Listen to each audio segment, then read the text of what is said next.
so this is the NoBo 10.6. This is amongst one of the smallest versions that the NoBo makes, which was very appealing to us. We drove a 4Runner, so we can't tow anything that's really heavy. But we wanted a trailer. We had 4 dogs, so we wanted to take our dogs everywhere, and we wanted a trailer that allowed us the flexibility to go where we wanted to go and bring all 4 of our dogs. There's some really good positives to this trailer. There are some negatives. One of the things that we did for this trip specifically was we replaced the jack. So if you notice on some of our earlier videos, and like when we were in Moab, we had the electric jack, which is cool. It's great. It makes it very easy to go up and down on the jack. The downside to that is the foot of the jack hangs down when it's in its upright and locked position. And that foot of that jack was killing us on the trailer's approach angle, be it on-road, off-road, or in a McDonald's parking lot. We were just nailing the bottom of that jack. So we replaced it with this swivel mount. We welded the swivel mount onto the frame of the NoBo, and then Josh actually modified the top of the swivel mount. Instead of having the hand crank, he set it up so that we can use our impact gun to go up and down, which we carry the impact gun with us at all times to do the levelers, lug nuts. That's kind of a key piece of gear to our equipment. So that was an easy no-brainer. So this is one of the smallest versions of NoBo's off-roady trailers. And I say off-roady because it looks like an off-road trailer. It's got these beefy looking tires, the rooftop tent. Its off-road capabilities are okay. We took it on Ophir Pass, up and over Ophir, which is not a difficult trail, but there's some switchbacks. There's some tight gravel turns, and it's steep, and it's Colorado, so it's one of those shelf roads where there's a big drop off on the other side, and you can't really turn around anywhere. And pulling off, it's a 2-way trail, so pulling off for oncoming traffic can be a challenge when you're pulling a decent sized trailer. So it looks off-roady, but I wouldn't take it on anything really significant, and there's some limitations to it. The trailer's approach angle is awful. It hits a lot. One of the things we hit the most, which is actually really bad, and we have to figure out some kind of a fix for that, is the propane connector. The propane connector to connect our propane tank with our cooking stove, which I'll show you in a little bit, is on the bottom side of the trailer mount, or the trailer frame itself. And so that's one of the first things to hit now, which is not great. It caused us to lose the lever that is the on-off switch to the propane.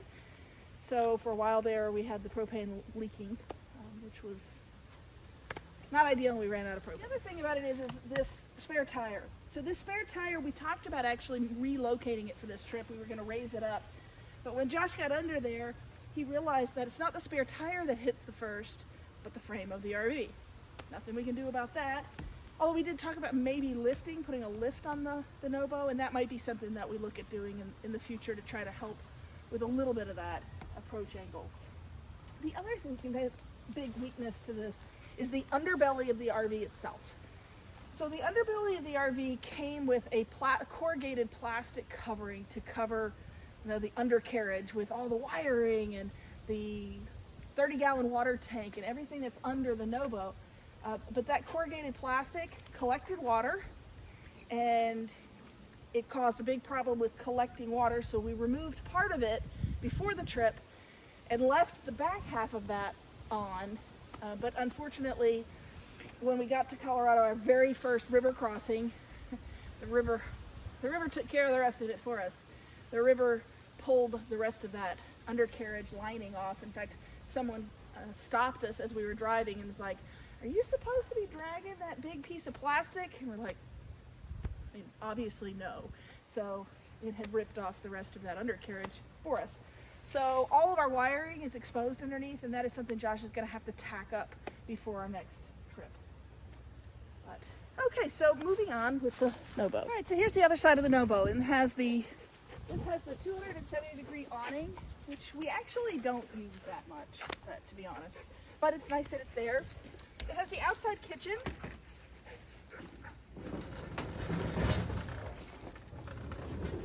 Which there's some pros and cons in here. So the Dometic fridge outstanding. It's awesome. We love it.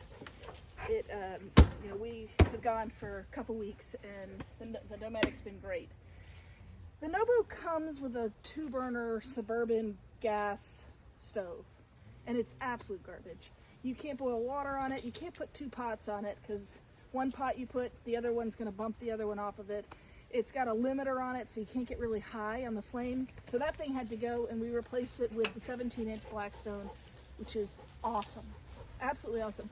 You do have to remember all of your connectors, but you know, with the connector, we can connect it right up to the propane line, the main propane tank on the NoBo, and cook on the Blackstone, which is great.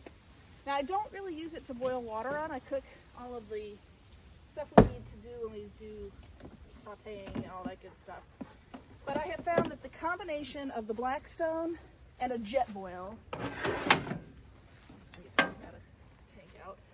so the combination of the Blackstone and a jet boil is key. That allows us to make coffee, just a cheap MSR jet boil from Amazon. I think this thing was like 15 bucks. And this has been through the ringers. We've used it high altitude, low altitude, in the snow, in the rain. Just connect it to any of the isopropane tanks.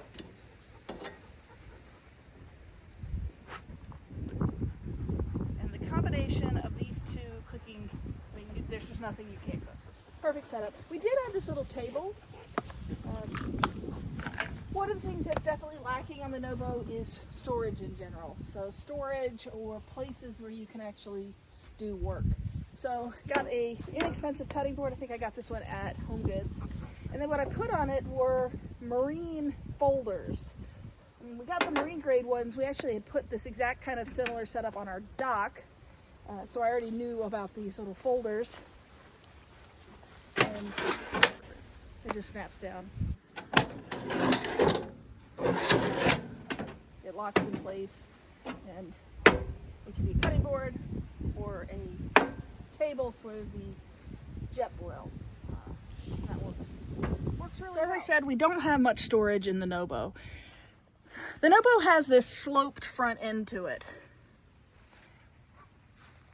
It's not a lot of space, but it does have this kind of jutting out little round section in the front. And the wall inside where the refrigerator goes was straight. So that was kind of lost space. So I cut a hole in it. I put some edging around the edges because that's just like particle board covered in wallpaper basically.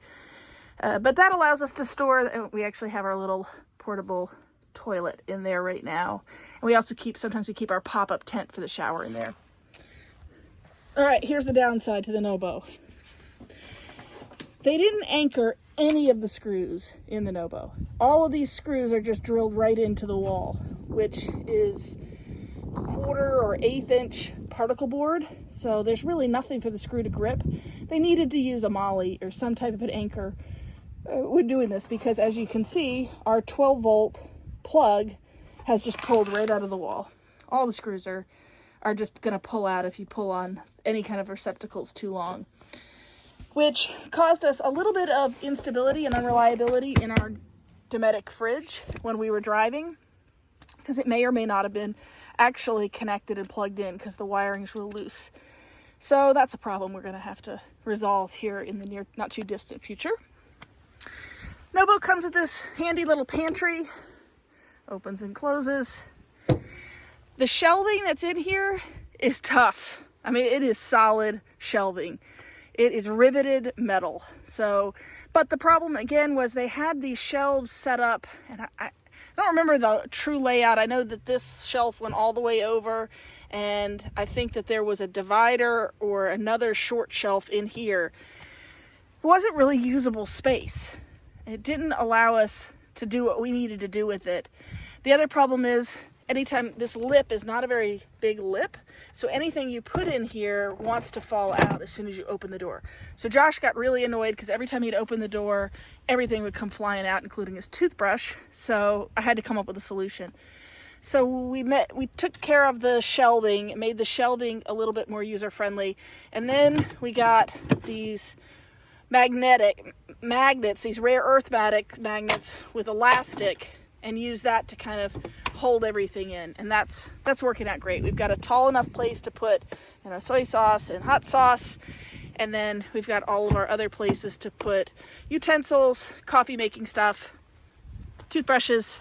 So much better setup. That's been a lifesaver. Another big change we made actually last summer was our shower. And that's just a true game changer.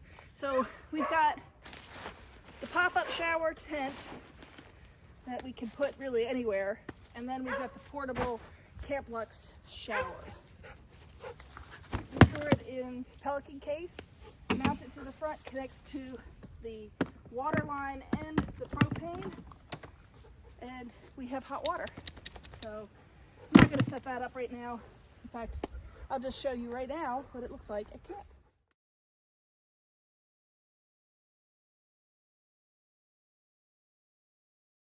This WolfWise pop-up shower really is nice. It has a floor, which is really important, so your feet aren't getting dirty while you're showering, but it's got drain holes in the corners. It's got a little pouch for soap. It's got vent holes. It's got a vent hole in the top. You can actually hang the shower up there. I got a light up there because we also use this as our changing room. And then we've got these nice little scorched earth towels. They're kind of microfiber towels, and I'll put a link to them down below. I'll put a link to everything down below. Pretty much everything came from Amazon. But they're really big, nice sheet towels that dry really fast, and it comes with a washcloth as well. So they pack down to almost nothing, they don't weigh anything, and they dry really fast, which is great for camping. Let's go inside. One of the downsides. Door opens great, screen door does not. So the screen door has this little lever on it, and Sam's ready to go camping. He knows his spot. Sometimes these don't go all the way in and out, and it can be really a pain. So it is. I guess the newer versions don't even come with screen doors, so that's kind of nice to actually have the screen doors. So we have a lot of flexibility with the NoBo. As I said, we've tried a lot of different things. When we first got it, our first trip, like when we went to Moab, we used those black bins with the yellow tops, and we put all our stuff in there. And that works, except we do stealth camping when we travel, meaning on our way to get somewhere, like if we're trying to get to Colorado, we just want to get there. So we drive pretty late into the night, and we pull in either at a truck stop or a Walmart, someplace that we could just crawl in the back and go to sleep. For Moab, that was a very difficult challenge because we had to pull all of those big bins out in order to lay down our, in order to put down the air mattress, because we used a queen size air mattress when we slept inside the NoBo. And sleeping inside the NoBo does have some advantages. It's got the air conditioner or heater, depending on the weather, which on our trip to Colorado really was necessary. It was still very warm, especially in like Alabama and Texas. And sleeping in a little enclosed box with 4 dogs and 2 adults gets really warm. So it was nice to have the air conditioning. So as I said, we stealth camp. To do that, it meant pulling everything out, laying down the queen size air mattress, blowing it up. And at midnight, 1 o'clock in the morning, that's just not ideal. So we've kind of changed it up. We've changed up how we do it for the stealth camping inside the NoBo. So I got these Camp Lux, or what are they called? Disco Bunk bunk beds. And they're extra long, extra wide, and they fit inside the NoBo. And a little challenging to see because we've got the poodle containment unit and a poodle in front of them. Why don't you sit down, buddy? But those are the bunk beds. So Josh sleeps on top, and then Sammy, Ruby, and I sleep on the bottom bunk, and there's actually plenty of room for me and 2 poodles. And then Ollie and Ryder sleep on dog beds next to the bunk bed. This is for stealth camping, when we're just pulling in and trying to sleep very quickly. And all of our kitchen goods and dog food and everything are actually on bins under the lower bunk. Coming around to this side, that's the lower bunk, and then I've got these little bins that slide out very easily that have everything that we need. We've got a kitchen bin, I've got a dog bin, And I've got a miscellaneous bin that we keep like hoses and things connected to. And all of that's under this bottom bunk. So none of that has to move when we go to camp. We just keep it there, access what we need, go to sleep. So that's been a real game changer, having these bunk beds. And on the bunk beds, how we've got it set up, I bought these wool, 100% Swiss wool blankets from CB Adventure Supply. Check them out. I'm going to link it below. Those guys are awesome. I mean, they've got all kinds of overlanding needs, camping needs. They're really good people. They'll send you a thank you note for every purchase that you make. So just really, really cool people. Love to support them. But these wool blankets are really outstanding. So wool obviously is better than cotton or polyester. It holds warmth even when it's wet. And these are really soft. So I had some of those old army blankets, those old army oil blankets, but they smell really bad. And they're not soft, they're really scratchy. These are really soft. So we've got one underneath our sleeping bag, and that's really for insulation. Now on my bunk, I do have an inflatable camp pad. And that's because when I lay on the bottom bunk, you can kind of feel the boxes underneath it. So I got this extra long, extra wide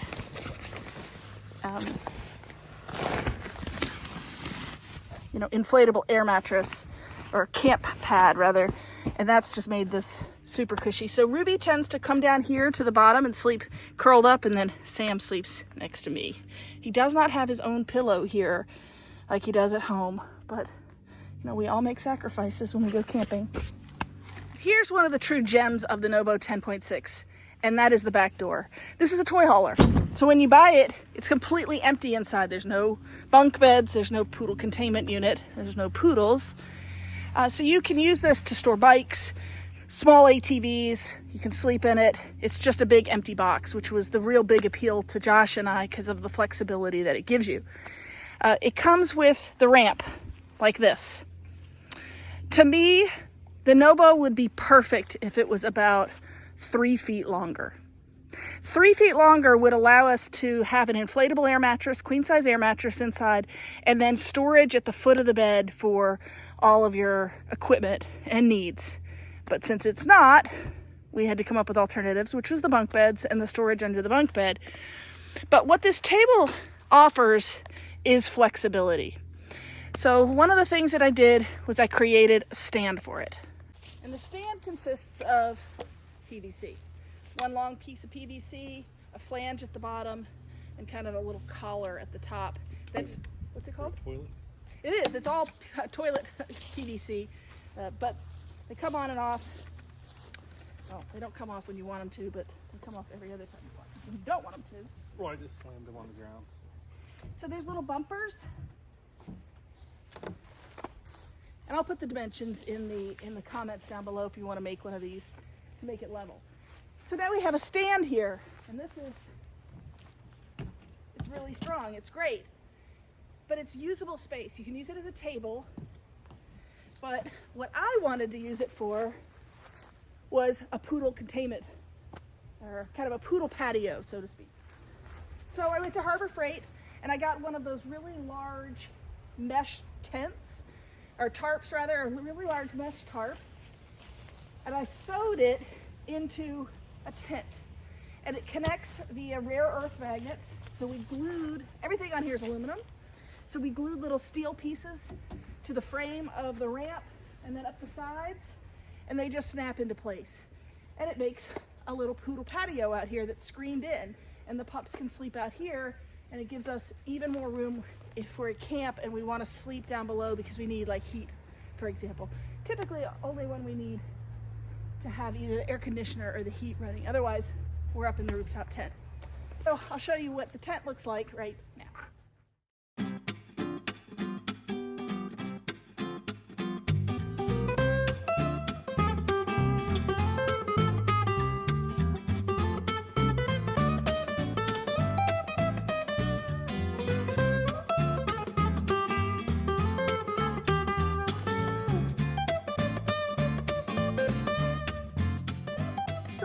The mesh tent that we wondered what it would be like if it was inclement weather or we needed to really trap the heat in for the poodles. So what I did is I got one of the really heavy duty tarps and made the exact same thing and made it out of a tarp. So it makes extra livable, usable space for dogs.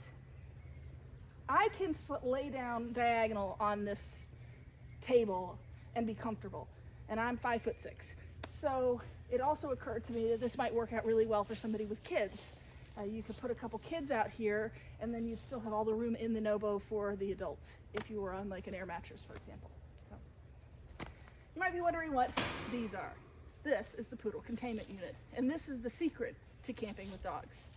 If you camp with dogs, you've probably learned the hard way that stringing them out on a line with one of those stakes that corkscrews into the ground. Yeah, if you have one dog, that might work. If you've got 2 dogs, it definitely doesn't work. If you've got 4 dogs, it's impossible. Because what happens is the dogs just tangle themselves up and then they have no usable run space. So enter the poodle containment unit. These are modular steel fences that we got from Amazon. They come in little individual pieces. I think there's 16 of them. And there's 2 gates. And we just set it up wherever we are. Now for stealth camping, we leave them right like they are. They're strapped to the bunk bed, and we just crawl in and go to sleep. Once we get to camp, we get out, we set it up, and now the pups are secure. They can eat in there, they can hang out in there, and they don't get tangled up, and they have a lot more freedom. Then there's the rooftop tent. Once we get to camp somewhere, typically Josh and I sleep up in the rooftop tent with Ruby and Sam.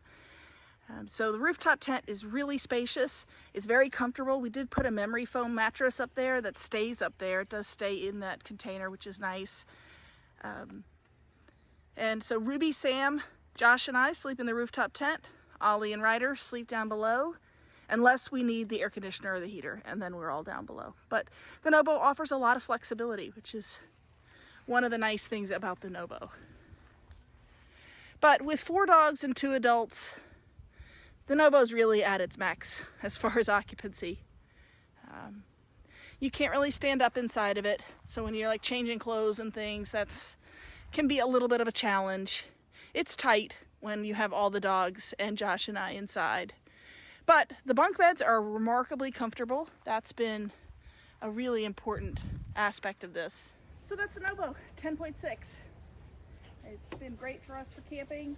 We're gonna have lots more adventures, and this is kind of the introduction to Colorado 2022, so you should see a lot of good videos coming your way from Black Bear Pass and Imogene and Ophir, Stony Pass, the Alpine Loop, Yankee Boy Basin. We had a great trip. Hey, darling.